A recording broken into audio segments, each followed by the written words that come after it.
Καλησπέρα αγαπητοί μου φίλοι, τι κάνετε? Καλωσορίζω και τα άτομα τα καινούργια που έχουν έρθει στο κανάλι μας. Λοιπόν, σήμερα θα κάνουμε μία ερώτηση γενικά. Ποιες θα είναι οι εξελίξεις σας γενικά μέσα στο δίμηνο? Οι προοπτικές σας και εξελίξεις σας, είτε άντρας είτε γυναίκα. Θα κοιτάξουμε τώρα τι βγαίνει.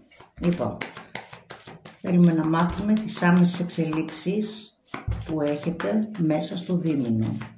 Σκεφτείτε τι σας απασχολεί και ποιες είναι οι προοπτικές σας.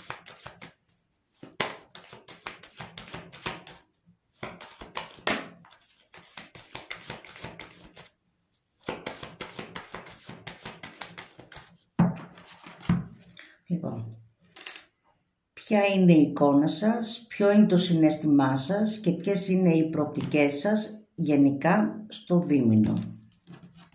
Για να δούμε λοιπόν τι θα σας βγει στο δίμηνο. Λοιπόν, πολλοί από εσάς μου δείχνουν ότι είσαστε εγκλωβισμένοι, δείχνει και ότι έχετε θυσιαστεί σε μερικά πράγματα. Θέλετε να υπάρξει μία αποκατάσταση καλύτερη, βέβαια τώρα είναι εμποδισμένη γιατί μου δείχνει ότι παίζετε με δύο άτομα, είτε γυναίκας είναι είτε άντρας είναι. Αυτό που σας χαρακτηρίζει δείχνει ότι θέλετε μία ολοκλήρωση, μία πληρότητα σε πολλά πράγματα. Άλλοι μου δείχνει ότι θα ξεσηκωθούν για κάποιο ακίνητο, είτε σπίτι είναι, είτε αυτοκίνητο είναι, θα συζητήσετε για κάποιο ακίνητο. Τα οικονομικά σας μου δείχνουν ότι θα πάνε πολύ καλύτερα τώρα μέσα στο 15ήμερο. Μερικοί θα πάρετε κάποια χρήματα. Λοιπόν, γενικά το ερωτικό κομμάτι, το κρεβάτι ας το πω, το συναισθηματικό που είναι πολύ έντονο εδώ, μου δείχνει ότι υπάρχει μία απομάκρυνση. Άρα στο συναισθηματικό σας κομμάτι υπάρχει κάποια διαμάχη, έχετε κάνει κάποιο καυγά, προσπαθείτε να αναγεννηθείτε μέσα από τις τάχτες σας και θέλετε κάτι να σας ανεβάσει ψυχολογικά. Πιέζεστε πάρα πολύ και θα πιεστείτε ακόμα περισσότερο στο μήνα επάνω. Δεν θέλετε να υποταχθείτε σε μια κατάσταση. Παρ' όλα αυτά όμως μου δείχνει ότι κάνετε υπομονή για να κερδίσετε αυτό που θέλετε. Λοιπόν, πολλοί από εσάς θα κάνουν καινούργια ξεκινήματα, άρα βγαίνουν και καινούργιες γνωριμίες μου δείχνει εδώ πέρα.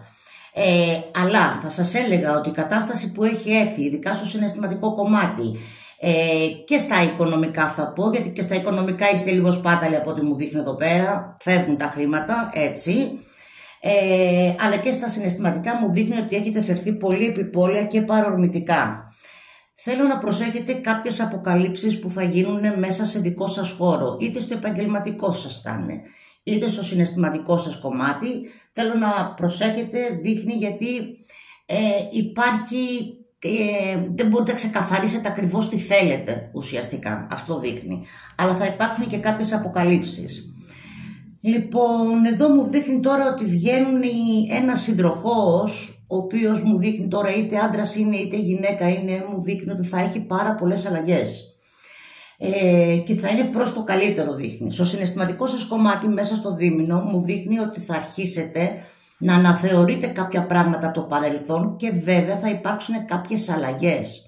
Θεωρείτε περισσότερο ότι έχετε χωρίσει, αλλά δεν είναι οριστικός χωρισμός.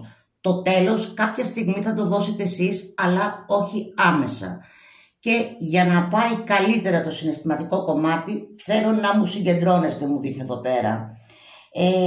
Μη σας πιάνει φόβος. Σας πιάνει φόβος και αυτό δεν είναι καλό για σας, γιατί φέρεστε λίγο έτσι περίεργα, δείχνει εδώ πέρα. Ωστόσο θα έλεγα ότι στους ιχθύς, στους υδροχόους, στους σκορπιούς, γενικά δείχνει και στους διδύμους, αυτό το δίμηνο θα πάνε πάρα πολύ καλά. Οι εγώκεροι θέλω να προσέξουν πάρα πολύ τα οικονομικά τους, μου δείχνει. Και βγαίνουν γενικά ότι θα υπάρξουν ριζικές αλλαγές από το μήνα και μετά. Εντάξει, δεν θα έλεγα ότι είναι και άσχημα τα χαρτιά σας. Πολλοί θα θέλετε μια επέκταση, δείχνει. Άλλοι θα νιώσετε λίγο και μια προδοσία στο συναισθηματικό κομμάτι και θα θέλετε εσείς να κάνετε τις αλλαγές. Και οι αλλαγές σας λογικά θα γίνουν. Λοιπόν, αυτά σας βγήκανε μέσα στο δίμηνο. Οι εξελίξεις που θα έχετε, παρόλα αυτά θεωρώ ότι είστε δυναμικά άτομα και μπορείτε να τα απεξέλθετε σε δύσκολες καταστάσεις, απλά μπλοκάρεστε Και αυτό θα γίνει, θα ξεμπλοκαριστείτε δηλαδή μέσα στις επόμενες 2 εβδομάδες και θα έχετε τα ενία στα χέρια σας.